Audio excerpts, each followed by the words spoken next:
یہ پٹھان کون ہیں؟ یہ کس کی اولاد ہیں؟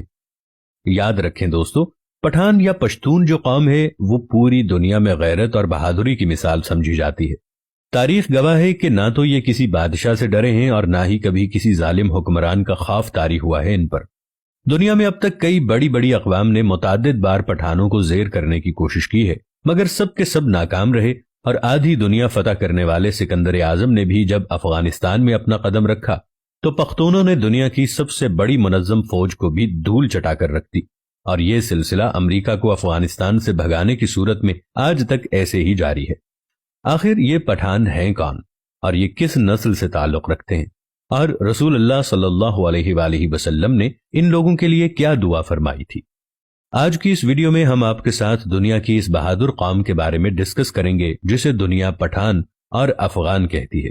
دوستو، افغان اس لیے کہتے ہیں کہ افغان حضرت سلیمان علیہ السلام کے ایک بیٹے کا نام تھا، اور ان کو جنات کی زبان کافی پسند تھی، لہٰذا انہوں نے اپنے والد سلیمان علیہ السلام سے کہا کہ آپ جنات کو آرڈر پاس کریں کہ مجھے اپنی زبان سکھائیں۔ لہٰذا حضرت سلیمان علیہ السلام کے حکم پر جنات نے افغان کو ان کی زبان سکھائی۔ آپ نے اکثر دیکھا ہوگا اپنے علاقے میں لوگ کہتے ہیں کہ یہ پشتو جو ہے یہ جنوں کی زبان ہے۔ اس کے پیچھے لاجک بھی یہی ہے، اور بعد میں یہی زبان پختون کے نام سے مشہور ہوئی۔ پٹھانوں کی اصلیت اور قومیت کے بارے میں جو روایات ہیں وہ یہ ہیں کہ پٹھان حضرت ابراہیم علیہ السلام کی اولاد میں سے ہیں اور حضرت اسحاق علیہ السلام کی اولاد ہیں، یعنی یہ لوگ اپنی قومیت کے اعتبار سے بنی اسرائیل ہیں۔ دراصل حضرت یعقوب علیہ السلام کا لقب اسرائیل تھا، اس لیے ان کی اولاد کو بنی اسرائیل کہا جاتا ہے۔ حضرت یعقوب علیہ السلام کے 12 بیٹے تھے، اور انہی سے بنی اسرائیل کی 12 قومیں آگے چلیں، اور تاریخ دانوں کے مطابق انہی میں سے ایک قوم ان پختونوں یا پٹھانوں پر بھی مشتمل تھی۔ جب رسول اللہ صلی اللہ علیہ وآلہ وسلم نے دین اسلام کی تبلیغ شروع کی اور لوگ جاق در جاق اسلام قبول کرنے لگے، تو اس وقت پٹھان قوم کا سردار جس کا نام قیس عبد الرشید تھا، وہ اپنے پورے خاندان کے ساتھ رسول اللہ صلی اللہ علیہ وآلہ وسلم کی خدمت میں حاضر ہوا، اور آپ صلی اللہ علیہ وآلہ وسلم کے ہاتھ پر بیعت کر کے مسلمان ہو گیا۔ اب جو کہ قیس ایک عبرانی لفظ ہے، لہٰذا آپ صلی اللہ علیہ وآلہ وسلم نے اس کو تبدیل کر کے عبد الرشید نام کو پسند فرمایا، اور یوں حضرت قیس عبد الرشید نے اپنے پورے قبیلے کے ساتھ اسلام قبول کر لیا، اور اس طرح سے انہیں پہلے پختون صحابی ہونے کا اعزاز حاصل ہوا۔ دوستو، یاد رکھیں آج دنیا میں پختون، پٹھان، افغان وہ واحد قوم ہیں جن میں اسلام کے علاوہ کوئی اور دوسرا مذہب موجود نہیں ہے، اور اگر آپ کسی پٹھان سے پوچھیں گے کہ وہ مسلمان ہے یا پختون، تو آپ کو جواب ایسا ملے گا کہ آپ کے دماغ کی کھڑکیاں کھل جائیں گی کہ ہم پچھلے 5000 سال سے پٹھان، پختون اور افغان ہیں، اور جبکہ پچھلے 1400 سال سے ہم مسلمان ہیں۔ اب سوال یہ پیدا ہوتا ہے کہ افغان قوم کو پٹھان کیوں کہا جاتا ہے؟ تو اس کے پیچھے واقعہ کچھ یوں ہے کہ جب کافروں نے مکہ مکرمہ پر قبضہ کر لیا تو رسول اللہ صلی اللہ علیہ وآلہ وسلم نے حضرت خالد بن ولید رضی اللہ تعالی عنہ کو آرڈر پاس کیا کہ جاؤ اور اپنے افغان بھائیوں کو جہاد پر بلا لاؤ۔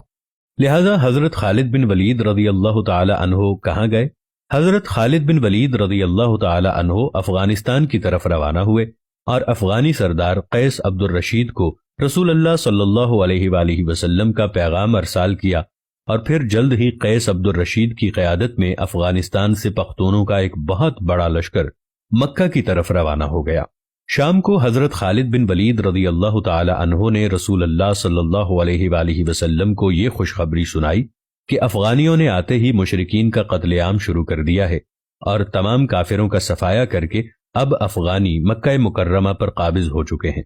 جب رسول اللہ صلی اللہ علیہ وآلہ وسلم نے یہ سنا تو اس وقت آپ صلی اللہ علیہ وآلہ وسلم کی زبان مبارکہ سے یہ الفاظ نکلے، بطون بطون بطون۔ پھر آپ صلی اللہ علیہ وآلہ وسلم نے فرمایا، اللہ ان کی اولاد کو فروغ بخشے گا اور ان کے قبیلے کی طاقت اور تعداد سب سے زیادہ ہوگی۔ اس کے بعد رسول اللہ صلی اللہ علیہ وآلہ وسلم نے فرمایا کہ اس مرد یعنی پہلے پختون صحابی قیس عبد الرشید کی نسلوں میں سے ایک عظیم قبیلہ پیدا ہوگا جس کے افراد قیامت تک سلامتی اور اتحاد کے ساتھ شریعت اسلامی پر ثابت قدم رہیں گے۔ اب جو لفظ رسول اللہ صلی اللہ علیہ وآلہ وسلم نے فرمایا یعنی بطان، یہ عربی زبان کا لفظ ہے جس کا مطلب ہے ایک ایسی سخت لکڑی جو بڑے بڑے سمندری جہازوں میں لگائی جاتی ہے۔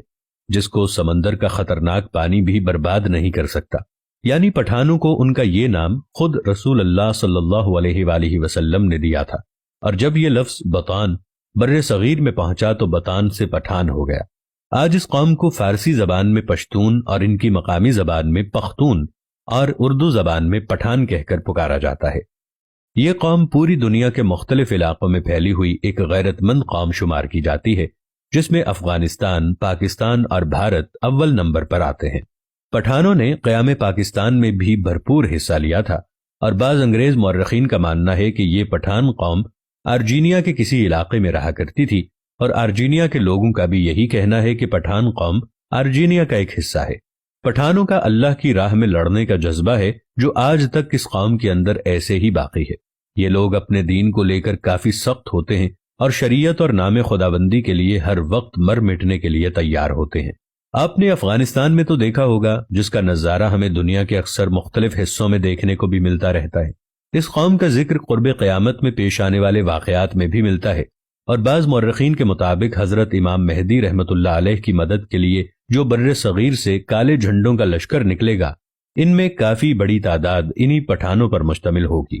قرب قیامت کی نشانیوں میں خراسان کے علاقے کا جو ذکر کیا گیا ہے، اس میں بھی افغانستان شامل ہے۔ اسی لشکر کے بارے میں رسول اللہ صلی اللہ علیہ وآلہ وسلم کا فرمان ہے کہ قرب قیامت اس کالے جھنڈے والے لشکر کا راستہ اس دنیا میں کوئی بھی نہیں روک پائے گا، یہاں تک کہ یہی کالے جھنڈے بیت المقدس کے اندر نصب کر دیے جائیں گے، جبکہ بعض دوسری حدیثوں کے مطابق غزوہ ہند کا آغاز بھی خراسان یعنی موجودہ افغانستان سے ہی ہوگا۔ چنانچہ افغانیوں کی اس قدر غیرت، جرت اور بڑی بڑی سپر پاورز کو بغیر کسی ہتھیار کے دھول چٹا دینا، یہ سب حضور اکرم صلی اللہ علیہ وآلہ وسلم کی دعاؤں کا ہی اثر ہے، جو کہ آپ نے اس قوم سے خوش ہو کر ان کے حق میں اللہ تعالیٰ سے دعا کی تھی۔